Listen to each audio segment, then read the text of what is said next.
Hello and welcome back. In this video, we're going to take a look at dashboard and device view. So dashboard in Slurpit is going to be our main page, the landing page of application. And now that Slurpit is filled with data, we can actually take a look at everything that's going on inside our app. We can take a look at devices from over here. We can change the licensing. We can put in the license key. We can take a look at the templates. So if I click on this, it gives me a reference, a GitHub repository that I can go and fetch some templates. You can also submit your own templates made by your team. So if I click on this and if you follow the instructions, you're able to submit your template so the other people in the community can benefit from it.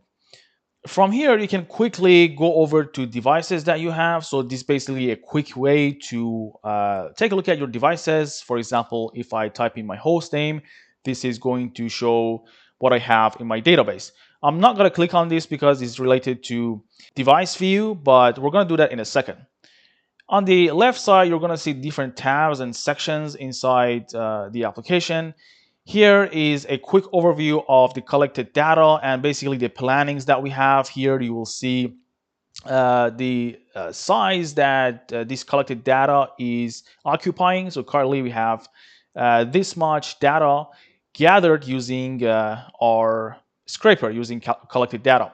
If I scroll down, you'll see latest added devices. You can quickly schedule tasks using this task scheduler. So if I run this, it is going to run the R plan against all the devices that I have. So if you want to run other plannings, you should click them separately. You should run them separately.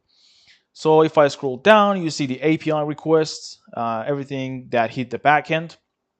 And on the right side, if you take a look at this button here, help button, if I click on this, basically from here you can get support or submit a ticket.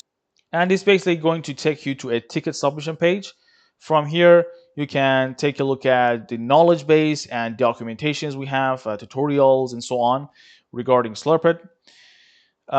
This is going to be the API documentation or the Swagger page. From here, you can interact with our system using APIs only, and you can try it out and execute the API calls from the browser without having to write any code. And if I click on this, you'll see the plugins and libraries. Currently, Python SDK is being developed. We have the Netbox and an Autobot plugin as well.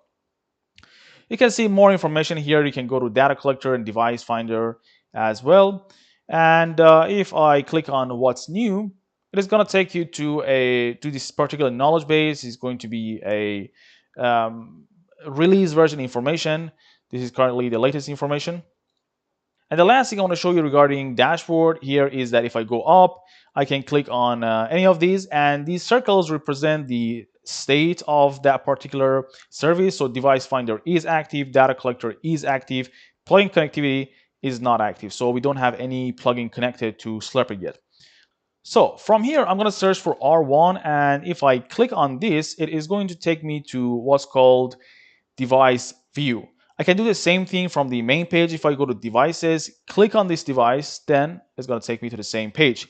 And device view is going to be an overview of your device plus some actions. For example, this is summary, this is the activity overview, and collected data can be found from here. This is the ARP data, this is the routing table data. And if I go summary, you can search for reachability, SSH reachability, pinging on port 22, not active currently. SSH login would actually log into the device, and you can schedule plannings from here. For example, if I run this, click on here, it is going to run all the plannings against this single device. And you can edit the plannings and so on. So that wraps up dashboard and device view. See you in the next one.